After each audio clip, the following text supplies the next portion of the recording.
I'm really glad to be here to talk about this period of time during the 1950s and 1960s, because not too many people that knows the Republic of China, Taiwan, actually flew the U-2s for the United States. So they have the joint operation Black Cat. Okay. And before I get going to the detail, as a little brief introduction of myself, I worked my whole life in the United States with the defense industry. I worked Fairchild Republic to building A-10s, Pratt & Whitney building jet engines, and lastly the Lockheed Martin for 30 years building satellites and the missiles. And during my spare time, I wrote 11 books. And well, the only book in English is Senkaku, which is a translation of one of my book. Because during the lunchtime, I will tell my colleagues that what kind of story I was writing, and they were so fascinating about that book. So they says, okay, let's translate that into English. And so far, that book is only available in the e-book, Kindle version from the Amazon. Okay, and the agenda for today is first I'm going to talk about some historical background, because mostly the people, they don't know why it is that there's two squadrons, Black Bats and Black Cats, and what they have anything to do with the American public. And then I go into the details of each squadron, and then finally the summary, so what they did, how they affect us. The historical background. Okay? Well, not too many people know about Black Cats and Black Bats, right? But everybody knows Flying Tigers. Yeah, it's 1941. It's formed by the American Army Air Force, General Chine. He went to China and then helped to organize this American volunteers and to have this legendary squadron, Flying Tigers, to help China fighting against the Japanese. So even now, it's 70 years after that, the Chinese people are forever grateful for the sacrifice made by those young American flyers. So they help us to fight the war and won the war against the Japanese. But then China does not enjoy the peaceful fruit that they were long waiting for, because right after the wars in China, they started this very bloody civil war between the communists and the nationalists. And after the 4-year fighting, the communists won. And then to think about it, did the communists ever lost? So the Chiang Kai-shek and his troop was forced out of China, and then they went into Taiwan. And at that time, the United States thought the communists, was the peaceful land reformers. They're gonna redistribute the wealth in China. So the Americans is kind of like, this is a great idea. And so they was just about to recognize in the communist China as the sole legitimate government for China in 1949. But before the United States has actually have time to do anything, the Korean War broke out. And then the communist China not only provides the material to help the North Korea, they actually sending the troops into Korean peninsula fighting against the American troops. You can see that propaganda, the leaflet translating to the kick the American dogs out of the Korean peninsula. Okay. So of course the Uncle Sam was kind of like pretty upset. What's going on? And I thought there's peaceful land reformers, but the things that they did does not seem so very peaceful. So they wanted to find out what's going on there. But in the meantime, China at that time, they had this closed door policy. So the foreigners can get in there, so to take an inside view of what's going on there. So since they cannot see what's going on from the outside, they decided, says, okay, then we can do it from the above. That means we can send in the aircraft, to taking the photograph, to kind of to understand what's going on in there. But there's a problem then, because the United States and China are not officially at war. So even the United States they have the most sophisticated aircraft. But then who do we send for these missions? In case that one of these aircraft come down in China, that will putting the government in a very embarrassing situation. People that still remember what happened to Francis Gary Powers, right? So they says, so what we're gonna do? We have the equipment, but how are we gonna do it? And that time they think about the nationalist government in Taiwan, because during the war, from 1941 to 1945, there's thousands of Chinese pilots was trained actually here in Arizona, at ROC Air Force Base, at Williams Air Force Base, at Zendable. They were all trained here. Yeah. So they kind of like formed very strong bonds with the US Air Force, back then the US Army Air Corps. So they kind of like, okay, so we know the pilots.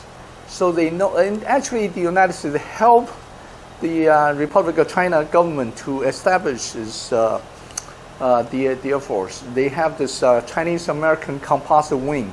So in a wing that they follow all the American systems. So all the everything in the Taiwan Air Force is follow the American system. So they not only know the people, they know the systems. So they says, okay, we need help. And Taiwan at that time says, okay, since we wanted to go back to China, so we can work something together. They ended up with the United States provides the airplane and all the logistics, and the Republic of China Air Force, they provides the personnel to do the job. Okay, so that's how they can talk about the Black Cat. Over the years, 3 different kind of aircraft was provided to the Black Cats, starting from the RB-57A model, then to the D model, and lastly, the U-2s. And first, I'm going to talk about the RB-57A model. At that time, what did they do? You can see from this one, from Taiwan as the center, they can see the RB-57. The range is 2,300 miles, and the seating is 55,000 feet. They can reach about 1/3 of China. And at that time, we're saying that in case they wanted to do this part, or this part, the airplane can take off from Korea, Thailand, and Pakistan. In that case, the whole China were under the RB-57 wing, so they can cover the whole China in case they wanted to know inside China what's going on. And in 1957, 6 pilots from Taiwan were sent to Acres Air Force Base for the RB-57A model training. Here you can see that there's 3 of them here and there's 3 of them here, and total 6 pilots. And this is from this picture you can see it clearly. Now each pilot have 2 wings. This is Republic of China Air Force. This was the US Air Force, because every one of them was trained here in Arizona. Okay. And at that time, all the 6 pilots stand here. They have a minimum of 1,000 hours of jet flying time, and considering they only getting the first jet they got was in 1953. So in 4 years, they accumulated 1,000 hours. That's quite a lot. So they are well-experienced pilots. They were sent here. So they were here and they mastered the American-made jet rather fast. But the only problem is they have trouble to adapt to the Chinese food. I mean the American food. So during the weekends, they have to go to the local Chinese family to enjoy the homemade Chinese food. You can see this. This is the all the 6 pilots, and it's very sad to say Captain Wang and Captain Zhang, Captain Jin and Captain Zhao, 4 of them was eventually all killed in action, and the only survivor was their leader, Lieutenant Colonel Lu and Captain Lin. They are the 2 survivors. And after their training, they went back to Taiwan. The very first mission was flying from Taiwan to Hainan Island. If I just mention the name Hainan Island, probably it sounds very strange to you. But if I say in about 18 years ago, at 2001, during George Bush Jr., remember there's EP-3 collided with Chinese jet? At that time, the EP-3 was going to this island. And then after the collision, they made it a forced landing in this island. So even though this island now is being called the Hawaii of the East, but you can see even back about 60 years ago, the United States are very interested in that island. That island has more military installation than you can believe. Yeah. So the first operation, they flying from Taoyuan to the island. They meet the no oppositions. They can just go into the prohibited lane with impunity, just like the American told them. They are flying so high. So then you can see from this is one of the photos that they take. So clearly they can show what they actually wanted to see there. And within about 2 months period, Captain Zhang made a trip to Shanghai, and Captain Lin made a trip to Shandong. They all say that okay, they can see they're flying at 55,000 feet. They can see the MiG was just following them below. And they say, okay, that's pretty nice. You know, they're flying there, then they can do nothing about it. But then. Just as they started to enjoy it, and so okay, we can go in and out of there at will, the tragedy struck. Captain Zhao was shut down on his very first overflight missions on February 8, 1958. And that day, incidentally, was the Chinese Lunar New Year. And was shut down. And this was a photo I obtained from the Peking Military Library, and it was saying that we thought the MiG cannot fly that high, 55,000 feet.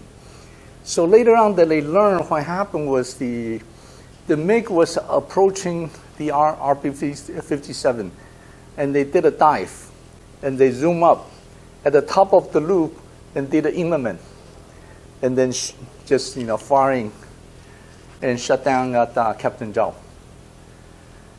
So after the very first RB-57A model gets shut down, then the whole operation coming to a halt. And this is the American says, we have to come up with something better, to protect you guys. So they says, okay, we have the D model. You can see the D model is flying more than 10,000 feet higher, and almost 1,000 miles longer than in ranges. So the same pilots from the first group they sent back to United States for the D model training.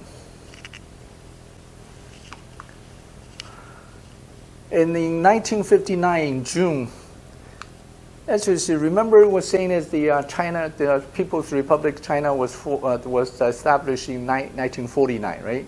So this is 10 years after they took over the China, that the nationalists, the Air Force was able to send the reconnaissance jet flying right over to its capital. You know, they can go, so with this extended range, they can almost, you know, they don't have to go into Korea or Thailand to, you know, actually taking the photo of the place that they wanted to be. But all this thing here was going on. The China was not just sitting there. You know, 1959, so they established their first SAM missiles battalion. You know, they got their first batch of surface-to-air missile. And Captain Wang became the world first victim of the missile on October. Actually, 2 weeks prior to this, another pilot come back. He reported during the debriefing. He was saying he was flying at 60,000 feet, and he saw this milky cloud, and his turbulence, you know, at 60,000 feet. This is 60,000 feet. You don't see the milky cloud. So he said, "I suspect there's a missile." And then the intelligence officer, both from the United States and Taiwan, says, "Well, we don't have that sort of the intelligence, and maybe you are seeing things." Okay, but then 2 weeks later, Captain Wang gets shut down. Okay, remember I was saying that after the A model gets shut down, says the United States, so we have something better. So it's the same, you know, after the D model gets shut down, so we have something better. It's the U2. U2, the seating is even higher, you know, at 70,000 feet, and the range almost double, 6,500 miles. And remarkable is this aircraft, not only was this, you know, they fly so high, they fly so far, it's the camera. This camera was, the negative itself is 9 inch by 9 inch. And unlike the other reconnaissance aircraft, you fly into your target area, you turn on the camera, after you're passing it, you turn it off. With U2, the moment they get into the China border, they turn on the camera. For the entire trip, you know, they covers.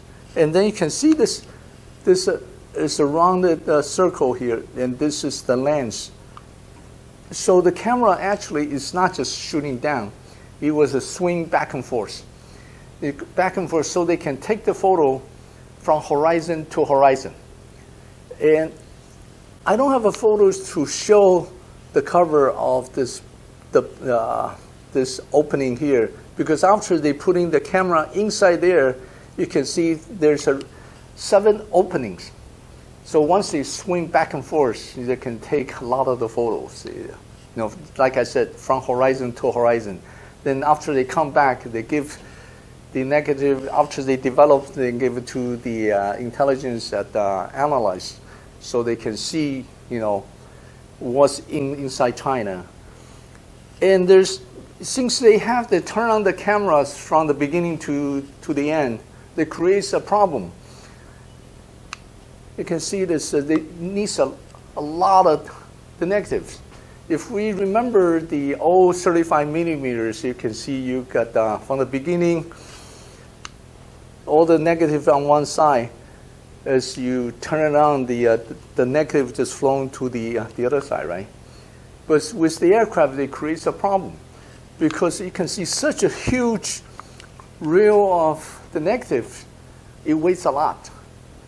So as you turn from the front to the back, you change the center of gravity, right? So what the engineers, they decided to do this is they putting the 2 wheels, once in the front, once in the back. So they taking the photos is, you know, the one reel from the rear to the front, the rear to the front, the other one was the rear to front to the rear. So as the 2 wheels going, the center of gravity was never changed. Okay? And it was so, this camera was so sharp at 70,000 feet, above 70,000 feet. It's just the photo that after they developed, you can read the headlines of the New York Times. I've never seen that, but that I was told. And then they sent 5 pilots to the United States for training to Lockheed Air Force in 1959. And during the training, and there's one very funny episode happened to Major Hua. Okay, he did the test stick landing in Cortez, Colorado. I think not too many people know about this place, right? Cortez, Colorado, and he didn't know. So actually, what happened was, well, I'll tell you in the next 2 slides. And for this, the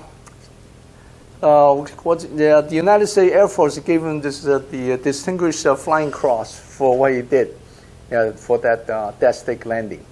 But from here, it did not tell you the whole story. The story was he was doing a 9 navigational training. Took off from Laughlin to Denver, then turned to Salt Lake, then back to Laughlin. And just as he passed Denver, the engine flamed out. Can you imagine at the 65 above, 70,000 feet, 65,000 feet, you have that engine. So what are you going to use? You're going to, according to the flight manual, you have to bring the aircraft down to 28,000 feet before you can start trying to relight the engine. And the U-2 was very fragile. So from 70,000 feet coming down, you cannot just like F-16 or whatever, just push the nose over going down. So you have to very slowly let it just to glide it down. And then after he reached 28,000 feet, he tried to relight the engine. Once didn't work, twice didn't work. So when everything else fails, you read the manual. He took out the manual. He took out the manual and followed the procedure. It still didn't work. At that time, the airplane is still coming down while he was doing this. And that day, the overcast is about like 21,000 feet. He actually going to the soup. And he knows the area there is the Rocky Mountains.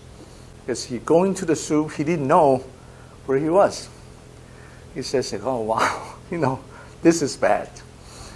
And kind of like he was praying out loud, because before that he was calling, Mayday, Mayday, Mayday, anybody hear me? No one hears him.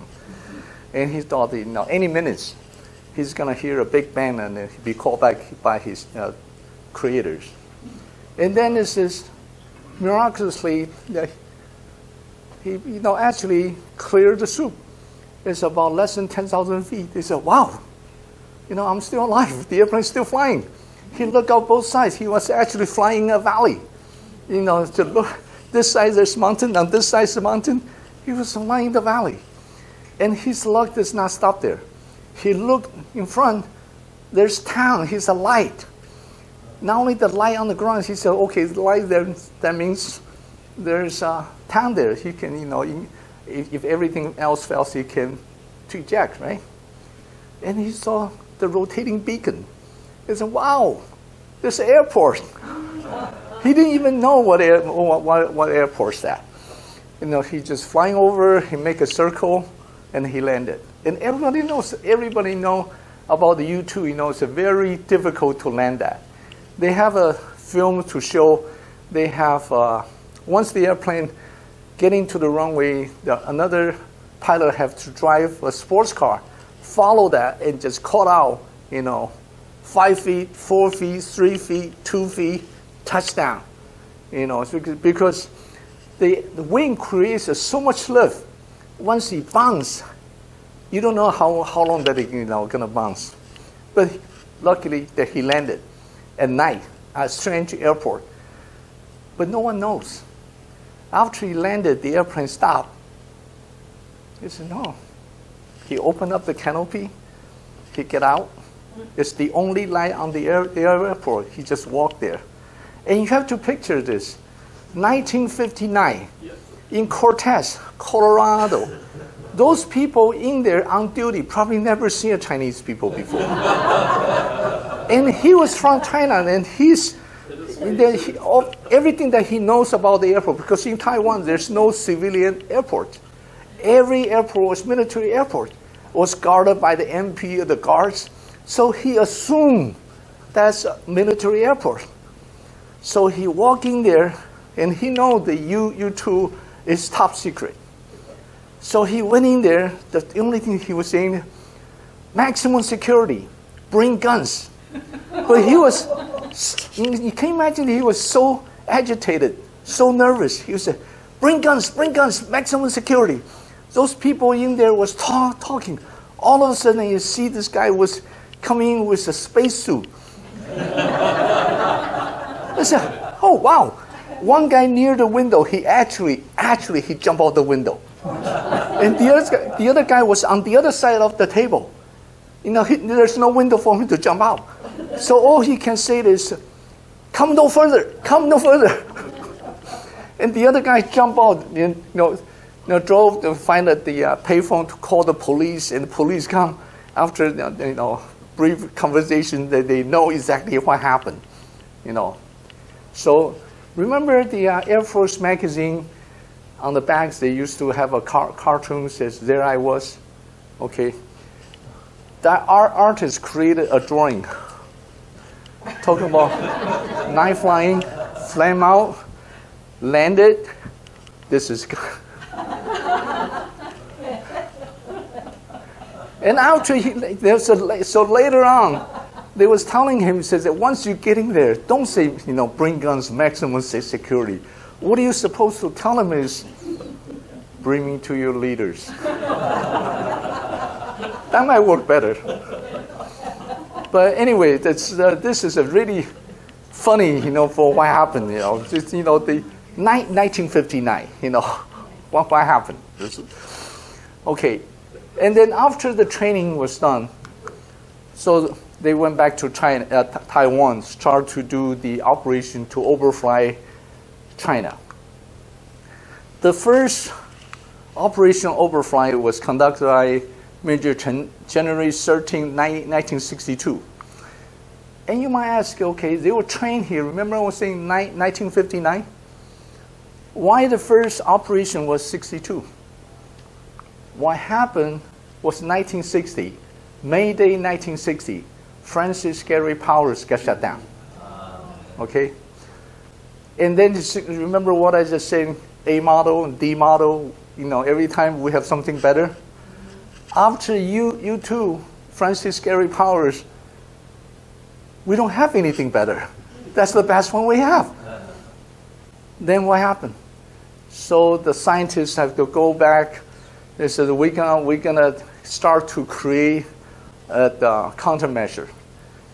That's why from 1960 to 1962, they have to work on something to defer the missiles. Okay. Okay. So the first operation, January, takeoff time 7 o'clock in the morning. Touchdown time 3 p.m. 3:40 p.m. The distance covered 3,300 miles. Here I have to spend a little time talking about the takeoff times. How the takeoff time was determined is actually determined by the time over the main target. So because the main target might not be the furthest away point. It could be any place to there or on the way back. But the time over main target gotta be 12 o'clock, because at that time is the least shadow. So from that time you push it back to determine the takeoff time. Okay. And then remember the photo I showed previously about the RB-57, the photos. And this time is more amazing. From the 9 inch by 9 inch negative, you can come out with this very huge printouts. And the President Chiang Kai-shek, he was personally going there to review it. He was so impressed by the photo. He actually gave orders, says, next time, send the airplane flying over my hometown. I wanted you to take a photo of my mom's gravesite. And they did. And you can see Rick Client, he's the one who pushes the Taiwan pilots to fly the U-2. Okay. Besides taking the photos of the military installation deep inside China, U-2, they can do something else. What they did, something else, was to analyze the People's Republic's nuclear capability. Because after they know they did the first the atomic bomb test, they was questioning what kind of material did they use. So what they did is they used one of the nuclear facility near the Tennessee River, and they have the U-2 fly over there at night, use the infrared camera. And the photo, they can determine the water temperature into the cooling tower and the exit of the cooling tower. Then they compare the model, the delta T. And based on that, and they know the capability of the nuclear the facility there, so they can kind of like if they go over China, they can kind of like to analyze it and to predict what kind of material that they use. Okay. And besides that, then they wanted to know exactly when they're going to do the test site and what's the power. So what they did, it was also is never been done before, was Operation Tabasco. It was in May 1967. They actually have the U-2 to drop two parts. One is the seismic sensor. The other one was the air analyzer. So drop it into their test site. And to prevent just any people walk on there, so they actually have the writing, the simplified Chinese writing, which is used by the China mainland, who says, said by the Chinese Scientific Institute, do not touch. Okay. But then it says this tool, the scientific instrument dropped there, it didn't work. They never get any the signal back. So 2 weeks later, they send another U-2 go over there, try to use the electronic signal to reset that instrument. It doesn't work. So that it pushes to, they actually have to airdrop to full-size instrument, which is I'm going to talk about later. Okay. Okay, so talk about their reactions. We just keep in and out of there. Going there almost every other week that we're sending the flights. Overfly every place in China. But Chinese, they are also doing something to try to stop that. Okay, remember it says 1959 that they have their first SAM missile, right? But China is such a huge area, and they don't have enough SAMs to put, every place to protect the military installation. So they thought, it says, okay, they're gonna set up a trap. What happens is near this place called Nanchang, they have an Air Force base there. So in August of 1962, and incidentally, the airport you can actually the radar in Okinawa they can see it. So they were kind of like saying this. So they purposely sending a lot of bombers and fighters in and out of that base. So make the American think, says, there gotta be something going on there. So they says, we're gonna send a U-2 there to see what's going on. So on September 9th, 1962, Lieutenant Colonel Chine, remember he was the first one that to fly over China. He was sent there. He got shut down. And after that, the Major Zhuang Inertial, he's the one that he dropped the Tabasco, to go in there to drop the two parts. So this drawing was painted by a Japanese painter to show the surface air missile was firing against him. And this is from his own camera that he can see it. And from 62 to 67, the 5 years, totals of 5 U-2s get shut down. So from September the 9th, 1962 to September the 8th, 67, exactly 5 years.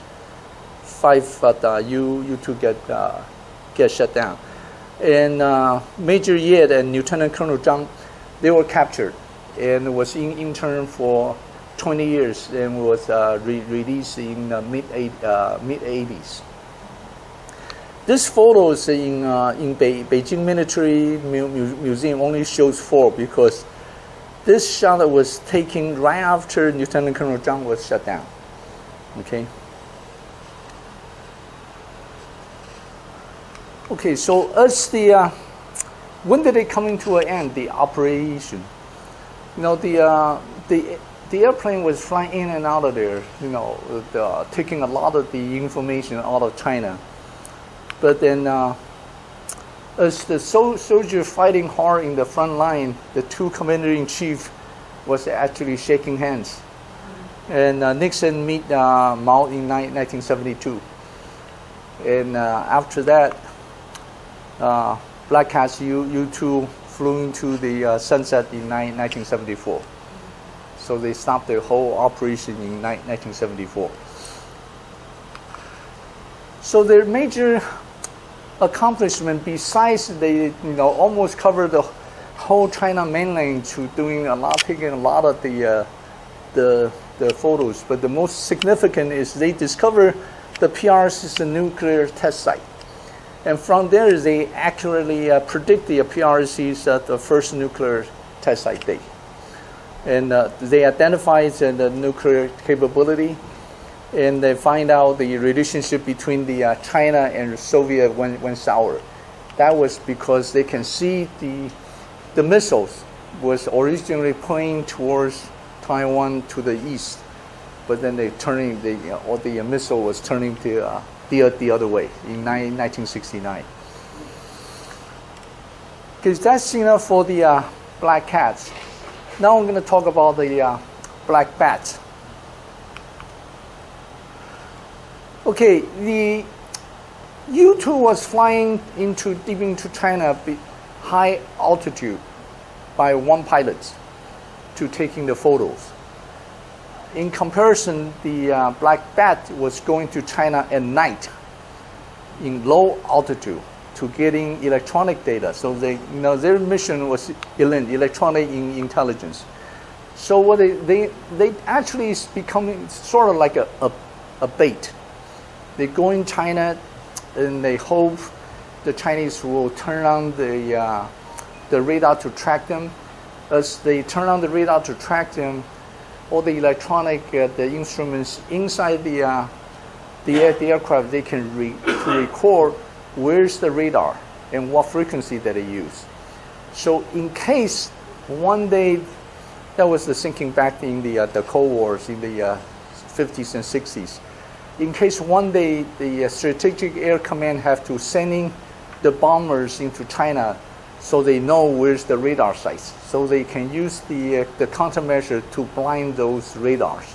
So that's the mission for the Black Bat.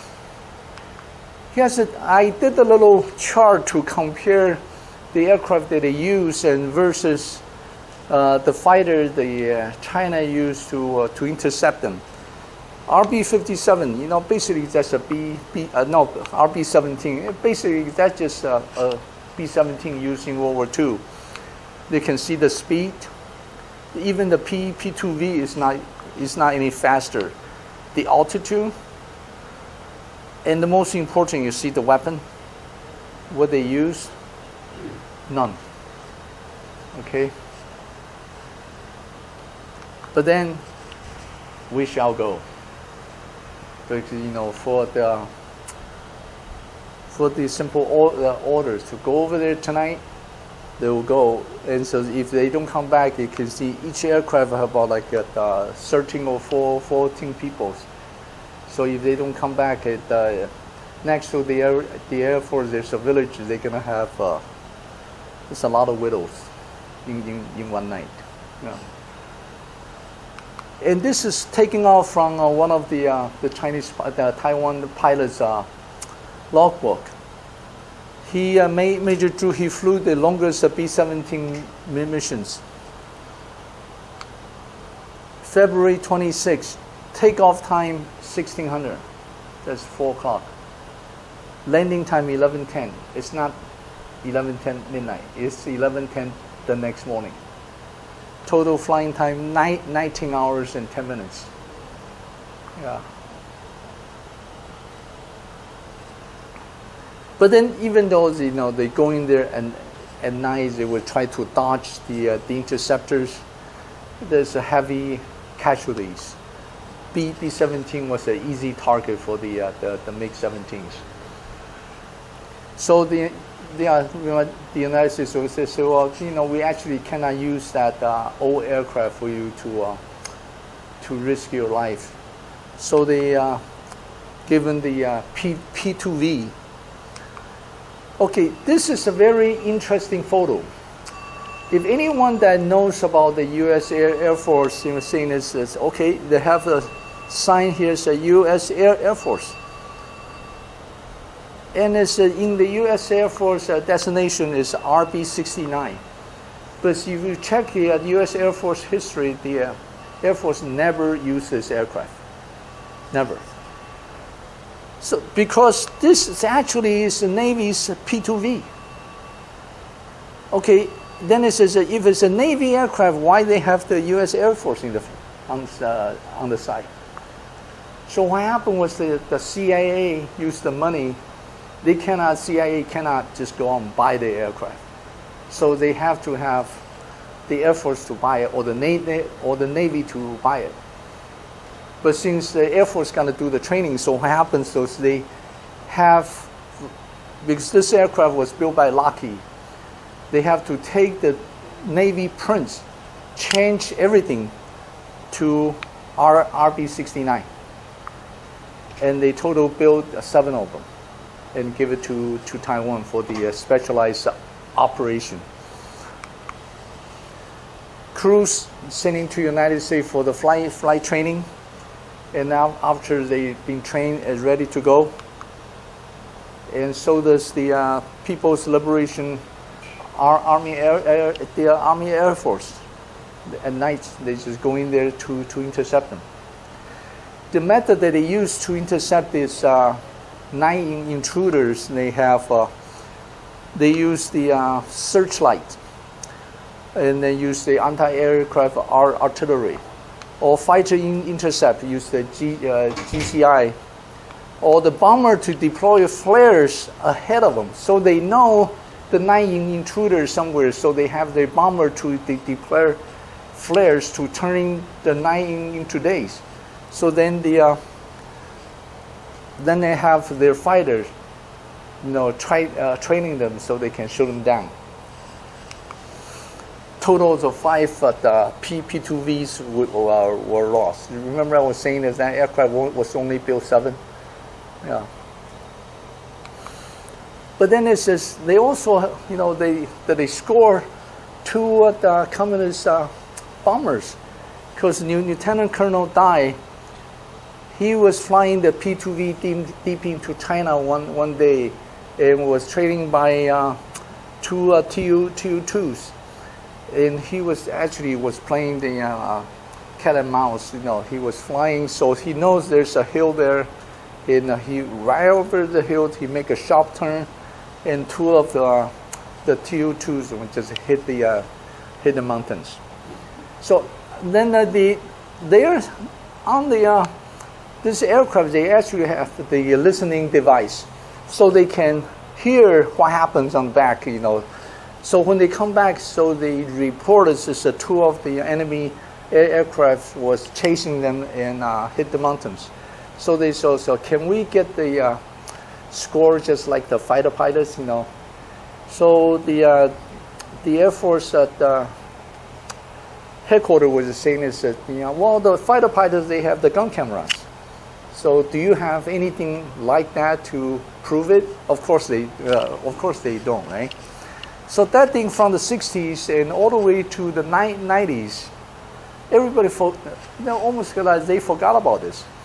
But in mid-90s, the Chinese Air Force commander-in-chief, he wrote a book.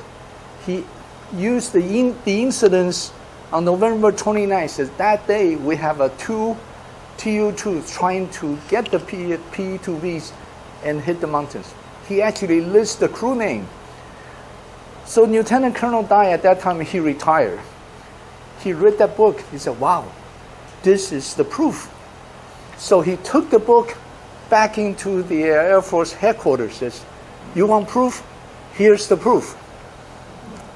But then the generals at the headquarters says, do you trust anything the communist says? Okay. Then we're going to talk about the Operation Heavy T, 1969. Remember I was saying that the Operation Tabasco, they tried to airdrop the two instruments. With U-2, that you know that you cannot drop anything big. So they says after the 64, they test their atomic bomb, and 67 they test their hydrogen bomb. This is okay. The United States said, we're really gonna to find out what they use. But how are we gonna try it? You know, how are we gonna learn? So they determined, you know, the Operation Tabasco, the small instrument doesn't work. So they actually have to airdrop the two full-size one, air analyzer and the seismic sensor. Okay, this is what they wanted to do, but then it says, how are we gonna do it? The issues, how to deliver this to them. You know, we call it UPS or FedEx, you know, and then how to get, you know, of course that we cannot do that way, right? So we cannot use the parachute to drop it, but how are we going to dispose of the parachutes? And it says you cannot, you know, put a huge instrument there and have this, you know, the parachutes there.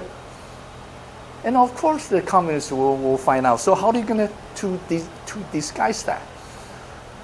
Okay, the CIA has all the answers for any question you have. They have the answers. The first is, okay, how are we going to deliver? We're going to use the C-130. C-130 is big enough. We can do the job. Who's going to fly it? Taiwan. So the crews are going to come to the United States for the training. Then we're going to do the airdrop. How to dispose the parachutes?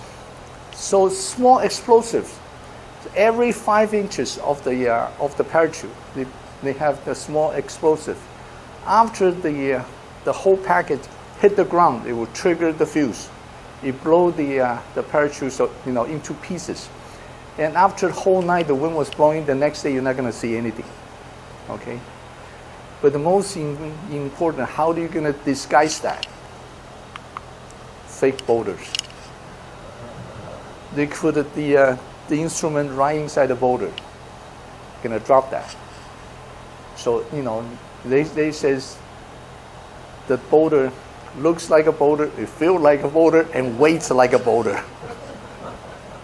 Okay. So, total, the 2 team of the pilots, then the flight engineers, load masters, they sent to the United States for the flight training. And then the electronic warfare officers and navigators were sent into Nellis for their training. And after, you know, for the specialized training is done, they all get together in an area called Groom Lake for the integrated training. Groom Lake top secret base is by a lot of people called Area 51. Okay, and this they were saying is a base you cannot go there from here. You can see this row. So if one car is approaching long before you can get there, so the whole base will be alerted. Yeah. So they will send theirs for the integrated training, and during the time they was there, says they was being taken care by the CIA to the point that you won't believe. He said one day, one of the pilots he was saying, he says, "God, I really miss something they used to eat in Taiwan." It says about less than a week later, he has that. You know, he's really taking care of these people. And for this training, they have some new technologies to use on the aircraft. The first thing is flare. Therefore, looking at the infrared. I don't have to tell you how that thing works, but just for these two photos, you can this with your vision, you look at something like this. But with the forward-looking infrared, you can see something like this. It's actually turning night to day. Okay. And the second thing is terrain following radar. So the airplane was that you set the airplane flying as 200 feet or 300 feet above the ground.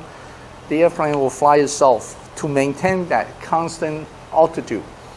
And the pilot says, "This is good. The forward-looking infrared is good, but don't tell me to do the two together, because if you don't use the forward-looking infrared flying like this, you just have all your fate into the instrument. You can feel the airplane go up and down, up and down. But once you're putting that, it says, God, that's scary." The airplane was flown so close. He says sometimes you can feel you reach out your hand, you can actually touch the trees. Yeah. Okay, and then after this tour, there's another thing called INS, Inertial Navigation System. They have the first generation of that. In 1968, the time that they trained is bigger than a home, the refrigerator. It's very huge. But right now, you can put it into your palm. Yeah. Okay, so they were doing this the takeoff from Groom Lake for the integrated training, so that the crew member will fly in the C-130. They were at night. They were flying a route and take them to somewhere near or inside Grand Canyon, and on the road, there's the United States was sending the Air Force and F-105 try to intercept them, see if the electronic warfare officers can use the countermeasure to kind of like shake away those the interceptors, and then they were going to the destined area to do the airdrop, and the next day they will see if actually the parachute will blown away, if that thing will work. They will do everything together. Here's the being trained. And then after the integration training was done, they were sent to Oregon for their survival trainings. So for the survival trainings, they was giving each one. They will give a survivor pack. They have pistols. They have knives. And most amazingly, to their surprise, is the CIA gave them Taiwan cigarettes. They said, "Wow, they actually tried to cure our nostalgia, right?" So they're really taking care of us. They was amazed by the hospitalities provided by the CIA. But later on that they trained, that's now the intent. The intent is in case the airplane coming down in China, United States doesn't have anything to do with it. Yeah.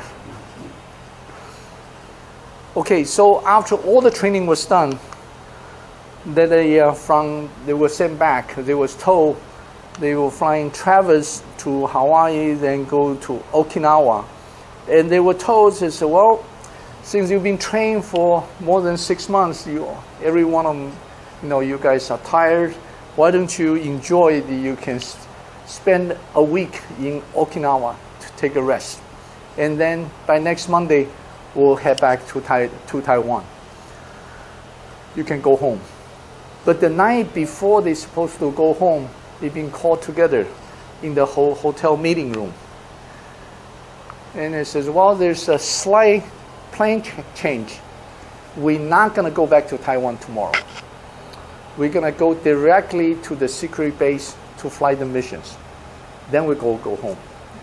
And then since the change, the plane has been changed, why don't you guys write a letter to your loved ones and to tell them what's going on? So some of them didn't get the idea.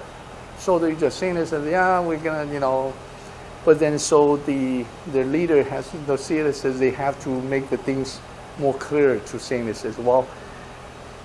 In case there's some arrangement to be made, you better make them now.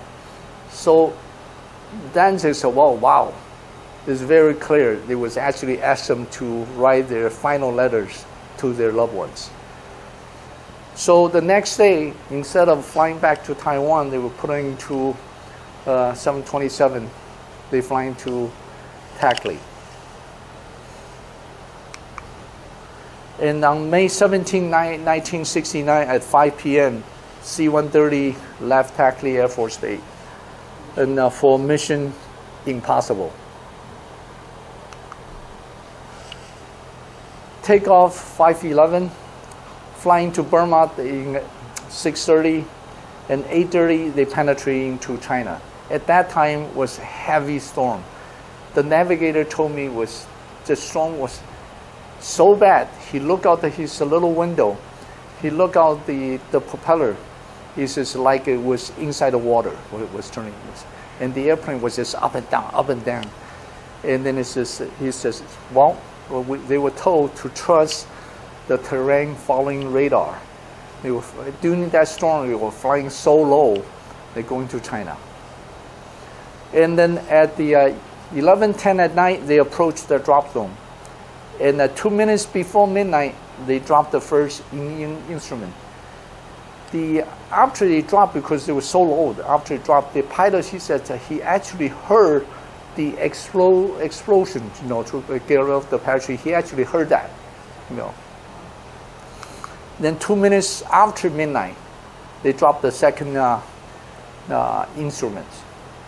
After that, the pilot who told me about this, he says, he's sort of a relief.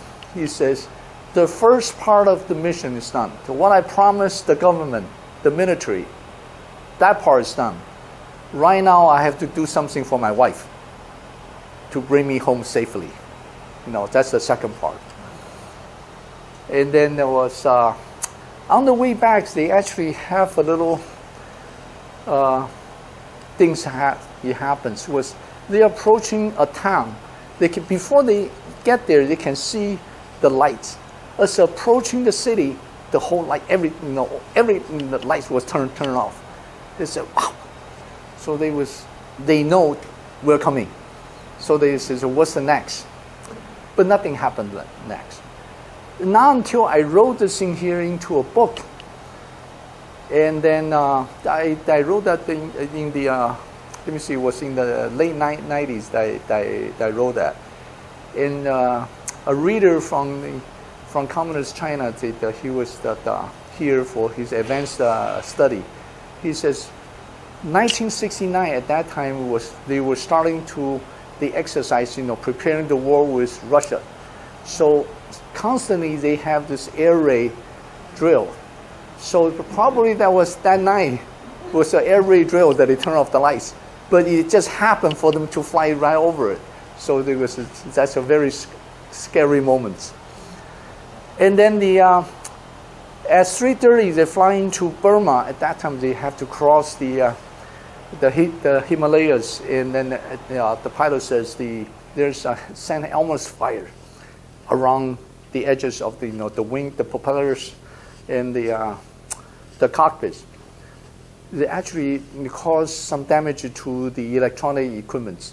So after they get into Burma, he says, some of the navigation equipment went out. The INS went out. So that's not too bad, because right into Burma, there's a lot of the radio stations that they can use. But what they're concerned is the fuel gauge start to acting wild. So this is they cannot take the risk. So instead of go back to Takli, so they contact, they says they're going to land in Chiang Mai. So there's totally success. Operation Impossible becomes Operation Accomplished. Then we can see this is the Operation Heavy T summary. It's total success. The CIA got the information needed because the two instruments that they dropped actually start to sending back the signals that night. And the two instruments continue to work for over a year. So they actually the small instrument doesn't work, but the full size one it does work. So summary: black cats and black bats, they made a huge sacrifice. The total is about 147.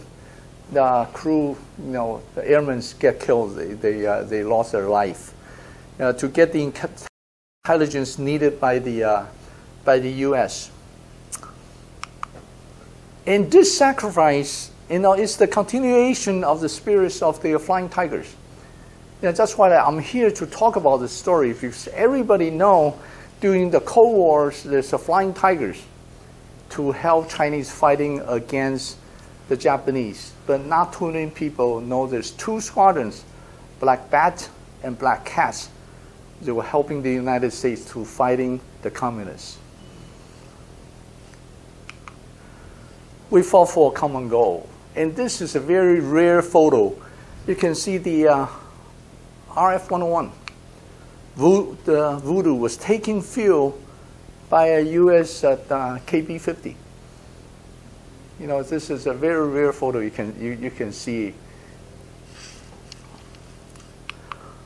And our friendship goes way back. And this is March 9, 1945 in Phoenix, Arizona, in ROC Air Force Base. All the Chinese pilots was trained back then here. So during the 50s and 60s, at that time, they were saying this, at any time of the day, there's at least one pilot trained in the Phoenix area was flying around Taiwan. And a friend in need is a friend indeed. The United States helped China to fight against the Japanese, and we helped the United States getting the information during the Cold Wars. Okay, that completes my presentation for today. Thank you. Yeah.